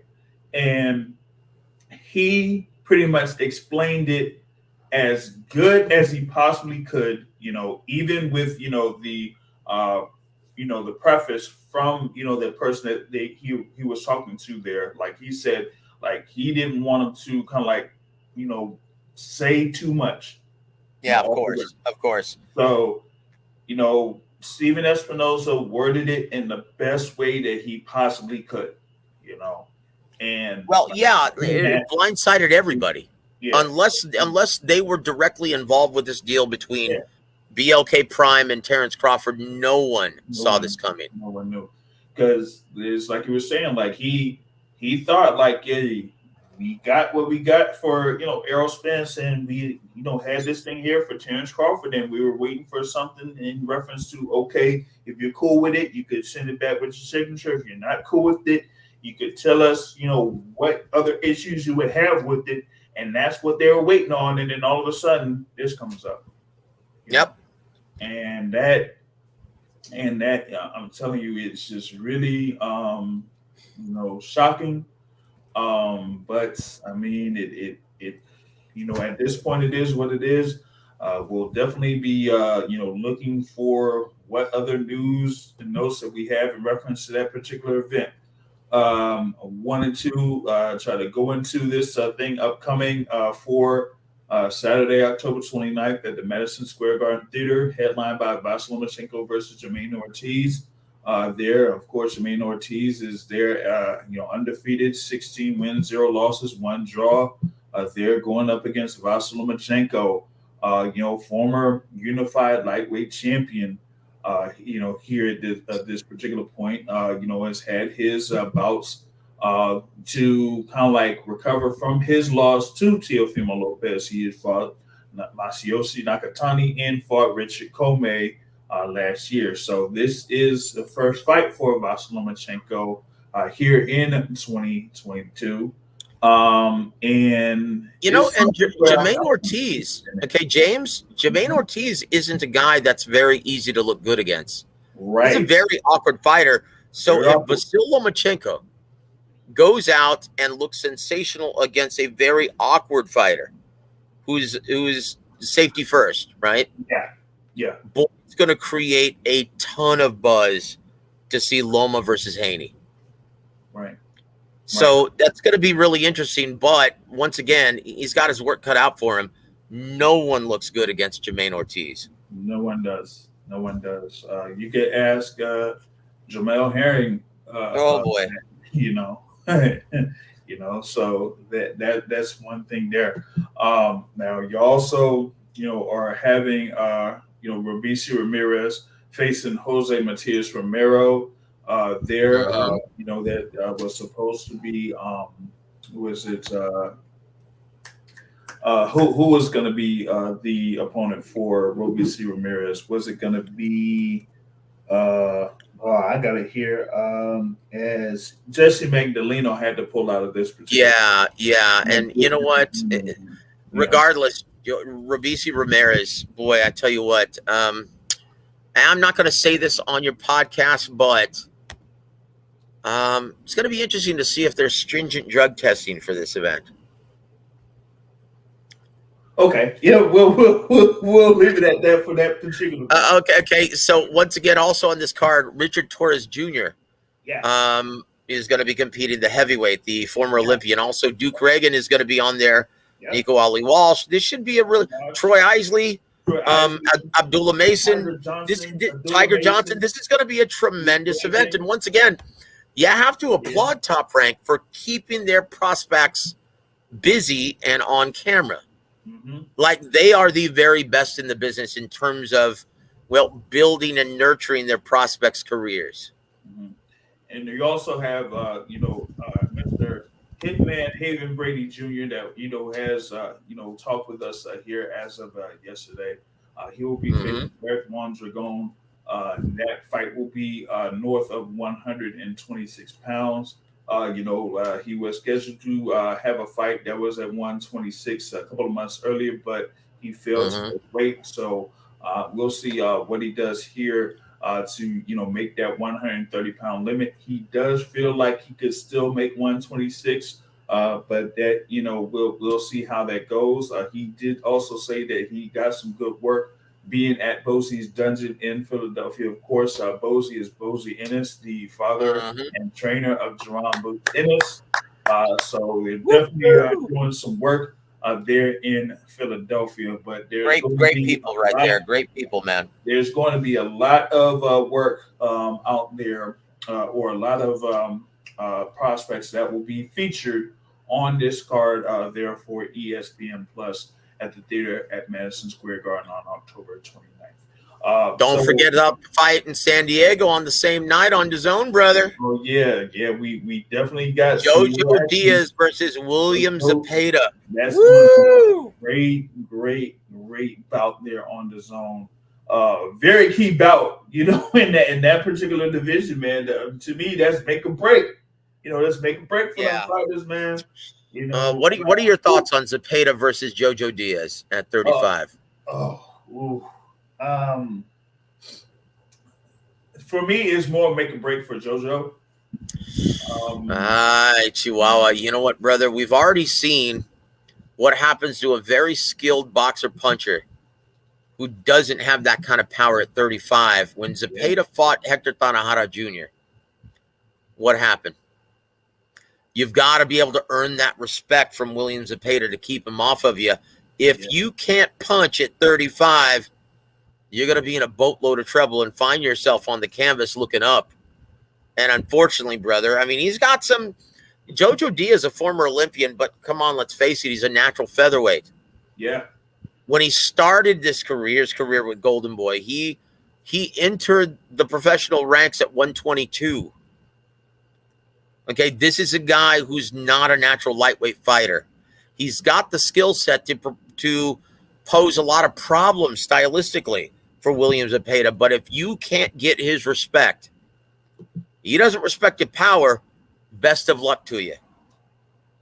Best of luck. Yep. And if JoJo doesn't have anything to like have Zepeda respect him, it's gonna be a wrap. It's gonna be oh geez. Expect this one, guys, to be finished within 7. It's gonna be a wrap, you know. And that could, you know, basically be it when it comes to JoJo. I mean, he hasn't fought you know, since that bout against Devin Haney last year. So, you know, him being put in this position still at lightweight, you know, he had those issues. Like you said, I mean, he was like a natural, featherweight of sorts. And yeah, he did have that bout against Gary Russell Jr. for the WBC featherweight title at that time. But after that, you know, he had a belt at 130, ended up losing that belt on the scales at 130. You know, he just, I guess you could say he blew up in a sense. And, you know, now he's going up against a guy in William Zepeda who, you know, has been there undefeated and is just pretty much like right on the cusp of, you know, trying to contend for one of those world titles at lightweight. And I'm telling you, if Zepeda gets this win and gets it by knockout, probably by sensational knockout, folks got to watch out, man. Zepeda might be one of those guys that's going to be calling for a world title shot in 2023. You know, you also have like Hector Valdez versus Max Ranellis in this card. You're also going to have Alexis Rocha against Jesus Campos, Jorge Chavez against Adrian Leyva, Jean Salvatierra against Robert Ledesma, among others. But that's going to be another card to watch out for there in San Diego, California. And I'm also looking for that, like, to see what Rocha does, because you know what? Depending on what happens, like even with this whole thing with Errol Spence and how this ends up with him eventually, you know, facing Jamaine Ortiz, right? If that particular fight between Errol Spence and Jamaine Ortiz takes place either in December or January, right? After that, that's it for Errol Spence at 147 pounds. That's it. He's already killing himself to make weight. So with that being said, all of these belts are going to be pretty much relinquished, right? Yep. So, you know, I almost wish, James, that Haney would do the same thing for the lightweight division, because if you look how stacked it is, probably aside from 40, it's the most talent-rich division in boxing. Yeah. And I would love to see so many of those matches materialize. There's so much talent there. Right. I mean, and I'm not even talking about Shakur Stevenson now moving up from 30. So much talent there, man. Yeah. What I'd like to ask you, brother, and once again, everyone seems to think, and it seems very unrealistic to me, that Garcia versus Tank Davis is going to be at 135 pounds. Several people that inquired about this, they said this is a major stipulation in moving forward. And Ryan Garcia said, you know what? I don't care. I'll fight him anywhere. I'll fight him at 135. Yeah. And he better be ready. And I'm like, dude, speak for yourself. Like, dude, you haven't made 35 since January of 2021. Yeah, You were killing yourself. He his was frame killing is not himself good. just to make the 139-pound catchweight in San Antonio against Tego. Wow. And you mean to tell me he's going to make 135? He better be in camp, right? He better have been in camp for what, since September if he's trying to make 135 pounds. Dude, Wow. I don't see how, because, dude, you stand next to him. He's a big boy. Yeah. Tall, Man, and he's wide. He's got a very wide shoulder base. Dude, I'm telling you, he's setting himself up for failure. Yeah, he's not going to make 135. When he came to the Davis Romero fight, I saw him walking in the Barclays Center, and yeah, he's like there, 5'10", 5'11", that type of a frame. And I'm like, you're not making 135. No, dude. He's setting himself up for failure, man. Oh my word. And if he does that, listen, if he goes forward with the Tank Davis fight at 135, that's gonna be it for him. Yeah, look, he should have demanded a catch weight of at least 138, 139. Catch weight, but if he's going forward with this thing at 135, yep, he's cashing out, baby. He's cashing out. I'm sorry. Yeah, this is gonna be a real struggle for. But hey, man, Joe Goosen is a slave driver. We'll see what happens. But he had better be calling up the same conditioning coach or the same conditioning team that Devin Haney's using. Dude, let me tell you, at that weigh-in, if he is successful in coming close to make 135, he's going to look just as emaciated as Devin Haney in his last weigh-in. He's going to look like a bag of bones. Yeah. It's got to be. Ooh. And against Tank Davis, a guy who can punch like that, Chingao, brother. It's like, what are you doing? What are you doing, brother? It's going to be something. All right, going back to this thing here with Errol Spence. I thought, if they're going to go forward here with this fight against Iman Stanionis, and that will be, honoring the WBA mandatory defense. But there was like a discussion that if something happened where Errol Spence just say, already I'm killing myself to make 147. I was just doing this just so I could try to get that fight with Terrence Crawford, and that I had up until the end of this year to make 147, and after that I'm done. Okay. Yep. Now, if we had this instance where, okay, he's not fighting Terrence Crawford, so you know what? I'm not fighting Terrence Crawford.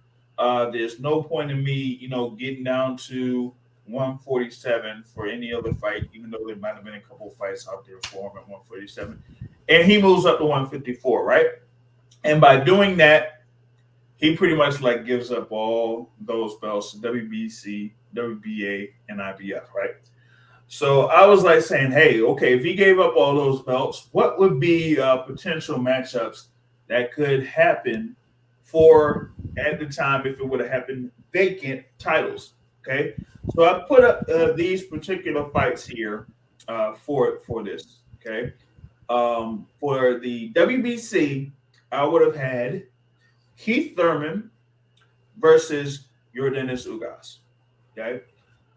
For the WBA, I would have had Iman Stanionis, and for due to what was going to happen, I was going to have Cody Crowley be the opponent for Iman Stanionis, not Gabriel Maestri. No, I was not going to do that. No. Okay. And for the IBF, I was going to have Jaron Boots Ennis versus Rashidi Ellis. Right? Okay, so that would have been the things for the three titles out there. And then I also added something else there for if the WBO had an interim title. I would have had Vasyl Ortiz against Alexis Rocha. And that would have been 4 fights that would have been there around the top level in the welterweight division for potentially vacant titles or interim titles or whatever it was. So I would have had those bouts out there.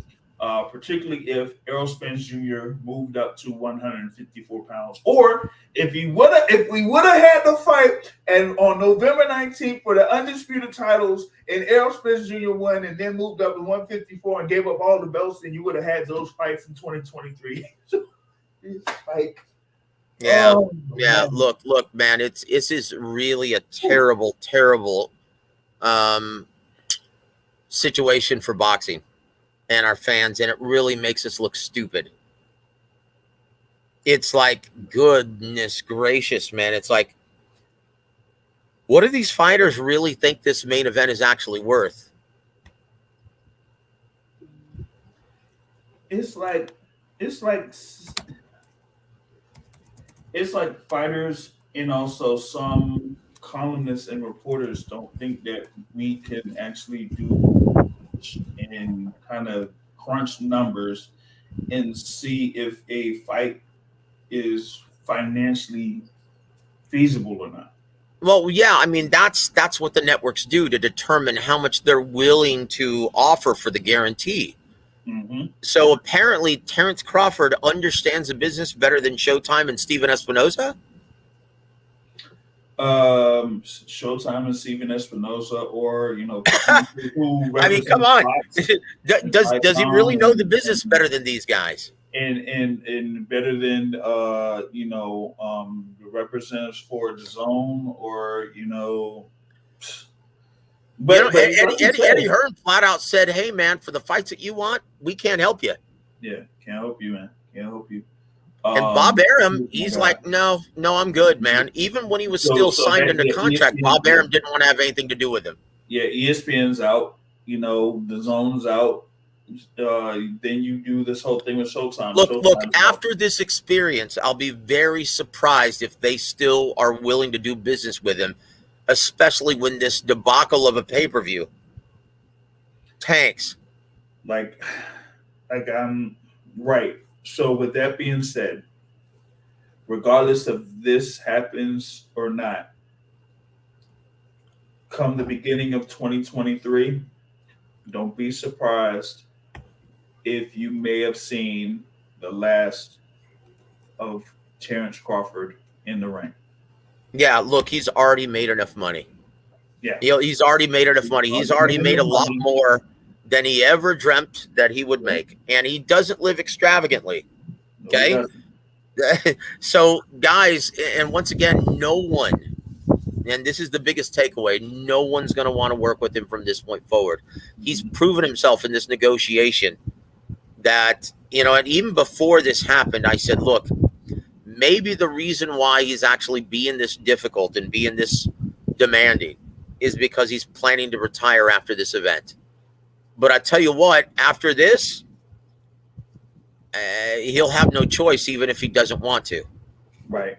Yeah. But, I mean, going by a number of the statements that he had made over the course of, I think it was either this year or last year, like he's kind of like had that mentality that his legacy is set, that he stated that he didn't need Errol Spence. His legacy is set.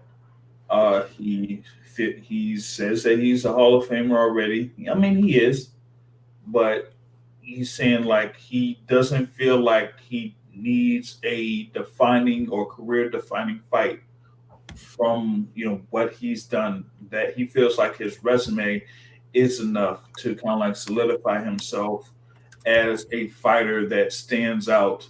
I guess within the course of recent history, so to speak. So to be honest with you, James, mm-hmm. Honestly, I couldn't care less if we see him again. I'm tired of these fighters putting themselves before the health of the sport. It's like, are you really trying to tank our beloved boxing? Basically shitting on all of the fans who have supported you up to this point? Well, it's more than that. And I'm going to honestly, and I'm look, this is where I am, right? Mm-hmm. I am very pro sport, mm-hmm. with being a pro fighter a very, very distant second. Okay. If you're a detriment to the sport, good riddance. We don't need you. I couldn't care less if I ever see him in the ring again. Okay. Thanks for the memories, bud. Yeah. Now, you say that you're pro sport. I'm pro sport, but I'm also aware of the business. Okay. Yep. And I want to bring up. Well, that's what I mean. Pro sport, pro business of boxing. Yep. Right. Pro business of boxing, but pro business of anything that surrounds it. Now, I'll give you an example. Okay. Floyd Joy Mayweather or Floyd Joy Sinclair pretty much had a majority of the fights at the tail end of his career in Las Vegas, Nevada. Okay. So when he has fights, those are events at Las Vegas, Nevada. And they attract whales from all over the world. Yep. People from all over the world. So you kind of think about the amount of money that goes into the city of Las Vegas and particularly the Strip when his events take place. Okay, that's one. Now this is how much so, James. This is how much so. Okay, when he actually was convicted of battery, right, and was looking at jail time in Vegas, they were willing to suspend his jail time, his sentence, until after the Cotto event took place. That's right. That's what a big earner he is. That's Do you really think they would actually take that exception for Terrence Crawford? Now,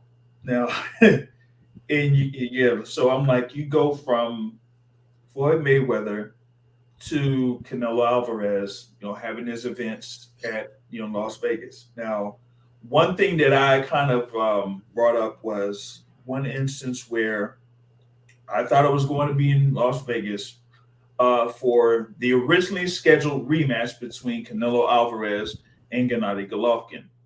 And it was supposed to be May of that year, but of course you had the whole thing with Canelo Alvarez. Yeah, testing positive and that sort of thing, yeah. Positive, right? So that particular fight ended up being postponed. I was still over there in Las Vegas during that particular weekend, and the contrast was just crazy. Even though I think at that particular time you had the hockey team, the Las Vegas Golden Knights, going on a playoff run, you still had that instance of you could have had all of this potential revenue or money coming into the city by having a fight at that particular time. So now you fast forward to now where you could have had a fight at, MGM Grand Garden Arena, which is what I was envisioning for this particular fight. It was going to be the biggest fight in boxing, and you would have the fans and everything going all in there for that particular weekend. You already had a couple of events that usually happen during that weekend anyway, like college basketball has their little tournament things that happen during that time anyway. So you would have had a whole lot of money coming into the city for that particular weekend, and it all goes away because one fighter doesn't feel like he is, I guess, getting paid what he wants to get paid or whatever it is. And it goes back to what you're saying in reference to fighters not being able to realize what they mean towards the sport and also feeling like they're worth more than they actually are. Yep. And once again, this is a rampant problem. And it all started. We didn't have this problem really until PBC actually started putting dates and getting that Waddell and Reed money and overpaying talent to try and attract them from other promoters. And then everyone started to sign with PBC and Al Heyman. Well, then Matchroom Sports and DAZN starts up. They start doing the same practice, trying to attract talent, paying Marky Garcia $7 million to face Jesse Vargas. Jesse Vargas paying Chavez Jr. in Arizona almost $10 million to fight Danny Jacobs. I mean, come on. Look, this has to stop, guys. The gravy train has stopped. It's come to a screeching halt. Yeah. Where's the money supposed to come from? Yeah. Fans aren't supporting their favorite pastime, supposedly, financially any longer. They're not subscribing. They're streaming all of this stuff illegally. Where the hell is the money supposed to come from? And They're networks, they're not in business just to donate money to these hardworking fighters. They're like, what are we going to get out of it? They're not buying tickets. You know, they're not doing that. And you have Joe Markowski, you know, of the Zone, stating that, yo, the gravy train is done. We had our initial budget. We run that initial budget towards boxing, but now that's it. It's done. So now you're not going to have these fighters being signed for, you know, these astronomical amounts for guarantees anymore. So now it's going to be more the responsibility of the fighter to kind of like show what they're really worth. That's it. And so, you know what? Bob Arum has the beat. He's like, look, no one's buying pay-per-views any longer. We're going to do everything in our power to keep these fights on mainstream TV. That's the only way you're going to continue to help grow the sport. Give me another promoter who's doing that. You don't have that type of program, so to speak, where you can, like you say, you have these events like October 29th, where you'll have guys that could be, like I said, 7-0, like Haven Brady Jr. 7-0, going up against Aaron Mondrago 7-0, or 4-0, 5-0 guys coming up, and putting them on something like an ESPN Plus. You're not like seeing that much.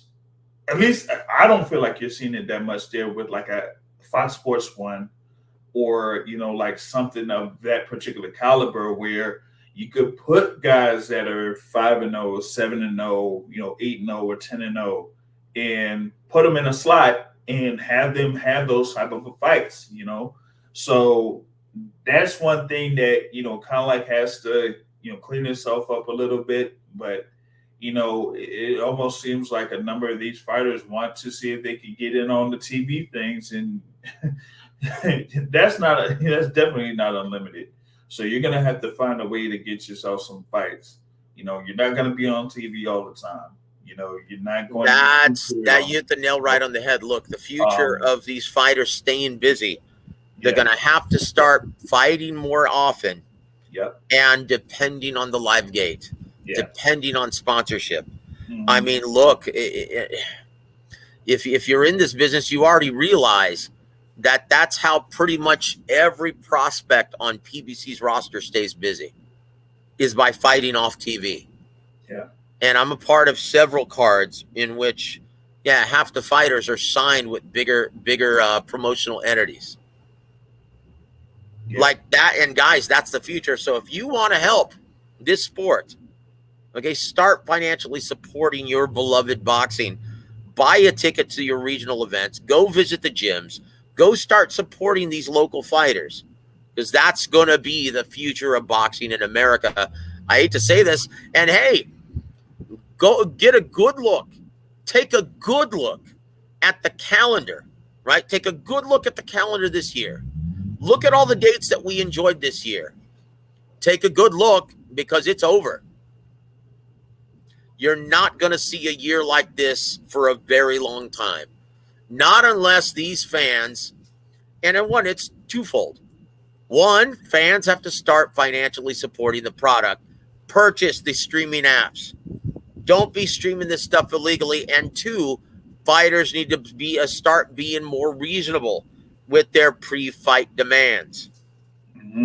If those two things don't happen both, well then, you're going to see a lot of out-of-work fighters from this point forward. The gravy train's over, guys.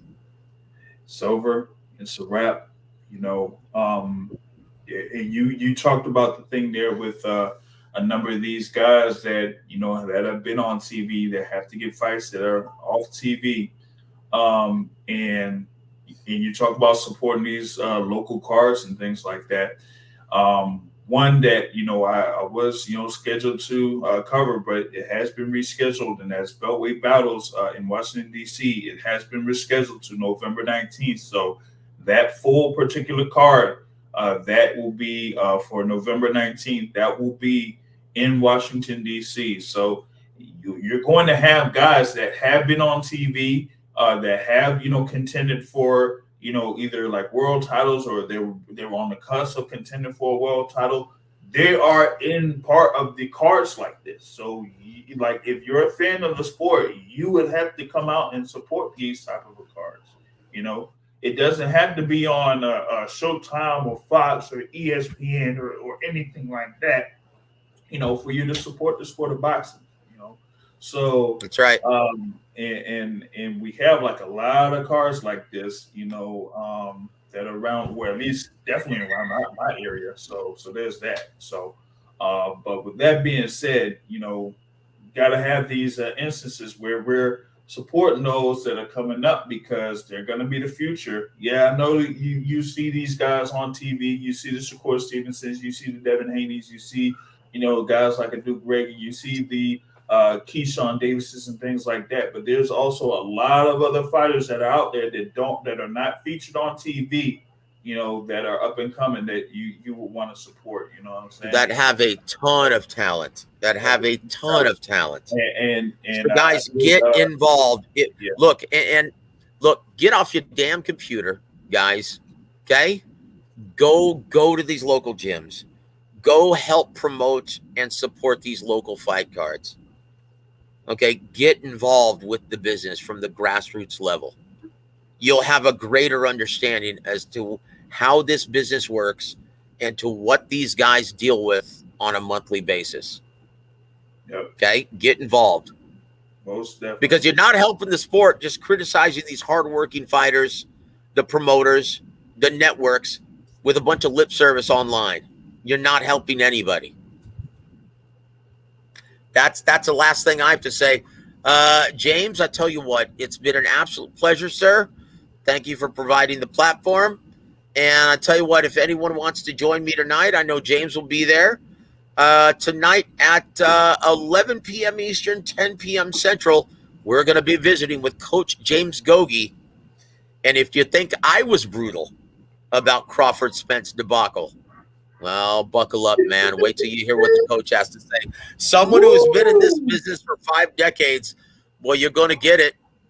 That's all I can say. But James, always a pleasure, my friend. Thank you so much for doing whatever you do, doing as much as you can to help this sport. You do an amazing job. And guys, please go check out and support all videos from the Boxing Source on YouTube. God bless you, James. You have a good evening, my friend.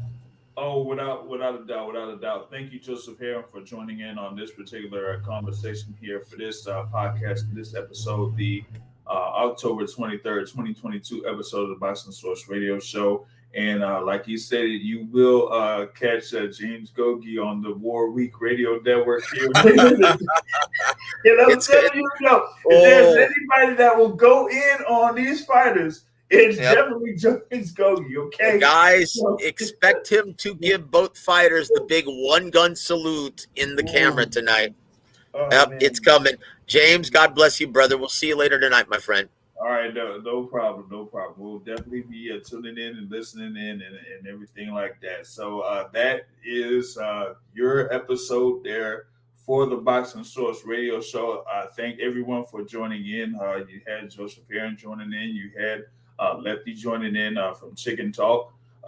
Be sure to catch, if you're there on Twitter, Twitter Spaces, there with Chicken Talk, you could catch Lefty there also. And of course, our longtime contributor, Brother Terrell from Tampa. Terrell, the chef from Tampa that has come in and joined us as well. And definitely thanks to all of those who did contribute in the live chat for this particular episode that was live on YouTube. And once again, it will be available on iTunes, Google Podcasts, iHeartRadio, Amazon, Spotify, whatever you use to listen to a podcast, the Boxing Source radio show is available there. And so with that being said, that's it for me.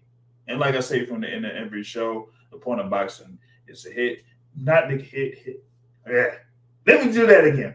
The point of boxing, okay, is to hit and not get hit. Not to stand and trade. On that note, folks, I'm out. Have a good evening, everybody.